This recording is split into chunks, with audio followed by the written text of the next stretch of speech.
이번에는 나라 밖 소식입니다. 구소련에서 독립한 조지아는 현대와 고대가 공존하며 기독교 전통을 지키고 있는 나라입니다. 이런 곳에서 최근 기독교 전통의 위협을 받고 있다고 합니다. 최근 동성애 이슈가 조지아에서도 큰 문제로 떠오르기 때문인데요. 조지아에서 전해온 소식입니다. 25 years after the collapse of the Soviet Union, Georgia's prime minister says forging ties with the West is in his country's best interest. There is a very clear will of Georgian people and population to be pro-Western, to be pro-European. The tiny nation of Georgia lies between Russia and Turkey. While the majority here favor closer ties, we are not saying we are against West. I always say I'm a big enthusiast of selective Westernization of Georgia. Many like Levan Vazadze insist the opening must not happen at the expense of Georgia's faith and family values. We'll take all the productive, progressive things from you, but we'll throw in garbage all the nonsense. And unfortunately, in this particular case, this means your current pseudo-moral standards need to stay outside of Georgia. Vazadze is a prominent Georgian businessman and pro-family advocate.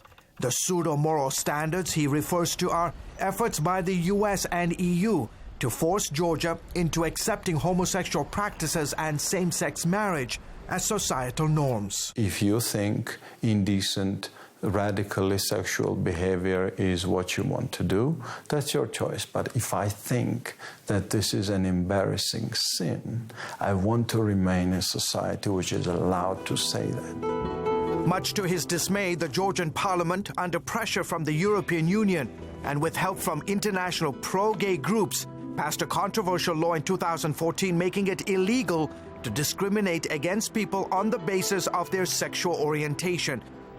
Vazadze says the decision amounted to the legalization of homosexuality in Georgia. The front line is now spreading to Georgian classrooms, with children as young as 8 being taught gender theory. To somehow alter and change. Tinatin Khorbaladze is director of a pro-family organization. She says the aim is simple yet alarming. To change the thinking of the children, to be open and to accept the things that still my generation and elder generation consider to be not really acceptable. Georgia is deeply conservative. More than 80% of the population here say they belong to the Orthodox Church, and polls show a majority side with the church in opposing anything other than traditional heterosexual relationships. We feel the responsibility for the future of this country, for the future of our children and next generation. But not everyone agrees with the church's stance on marriage. Some human rights groups have labeled this country one of the most homophobic nations in the world. Are you afraid for your life?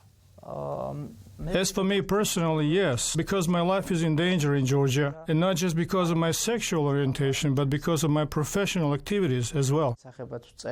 Georgi Tatashvili is transgender. He rarely gives interviews, but agreed to meet with CBN News at an undisclosed location in the capital. He is a lawyer for the LGBT community and says he has paid a price for it. They've arrested you, they've beaten you. Yes, many times I was beaten by policemen, ordinary citizens, and in general from many people.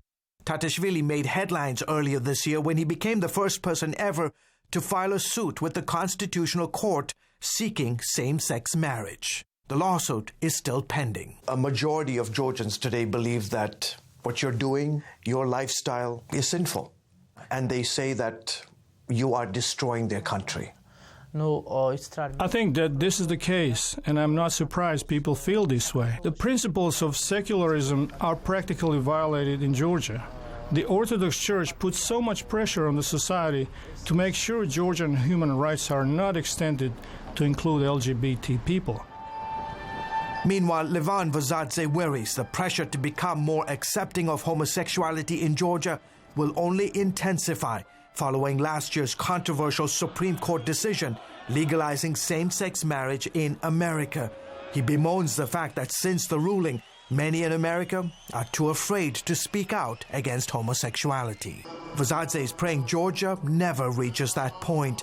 He's urging his fellow countrymen to be bold in proclaiming the truth in love. Is it your opinion that the church in Georgia, Christians in Georgia like yourself, are in the end going to determine the future of your country? What else? Of course. That's it. Nothing else.